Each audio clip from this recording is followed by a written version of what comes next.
Alright, now I'm going to talk about power winding. If I would suggest watching my previous video on hand coiling, even if you are just going to do power winding. It's good to understand both. Also, I may have said some things then that I won't say now, vice versa. Things you need, a drill, obviously. And I cannot stress enough how important it is to have good leather gloves. These are fairly thick and they've got some padding inside, so you absolutely need good gloves. Now, for the hand winding, I use this mandrel that has the L curve in it there. For power winding, I'm going to be using a straight mandrel.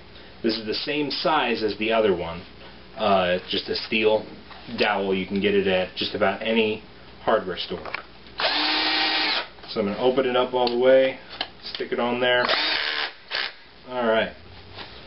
So, now I'm ready to rock. Again, having your wire, it's even better when you're power winding to do it like this.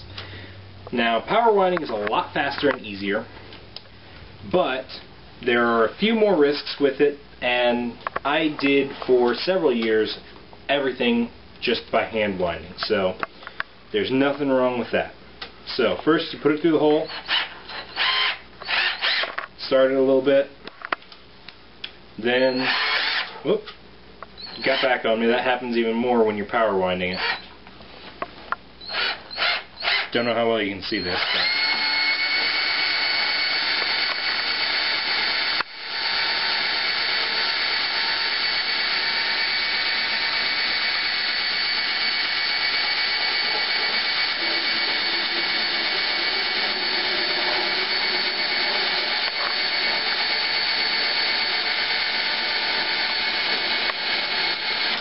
so as you can see, that was a ton faster than doing it with your hand.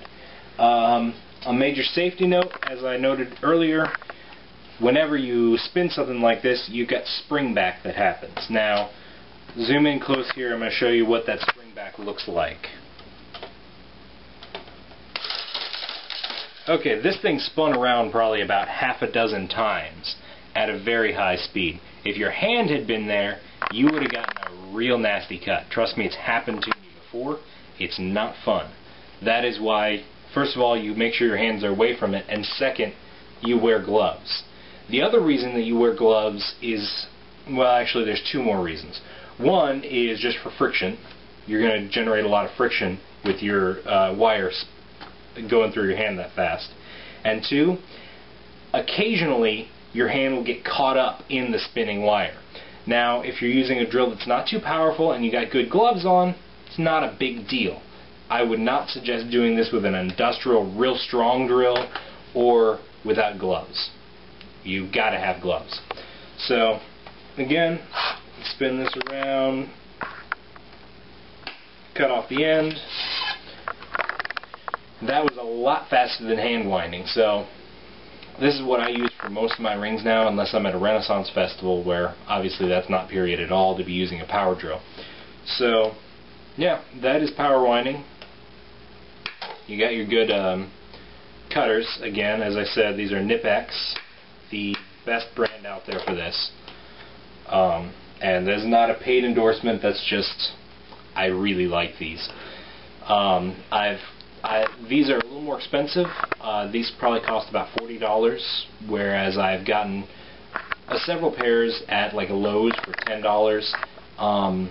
I've worn probably about 4 different pairs of the Lowe's brand ones out, and I've cut probably 10 or 20 times that many rings with these, not even starting to wear out. So I would recommend them, and I've talked to numerous other mailsmiths that would recommend this brand. So yeah, that is how I make rings.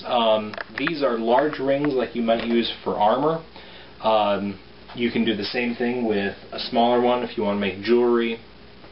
So yeah, that's how I make rings. Sky's the limit. From there you can make anything for chainmail.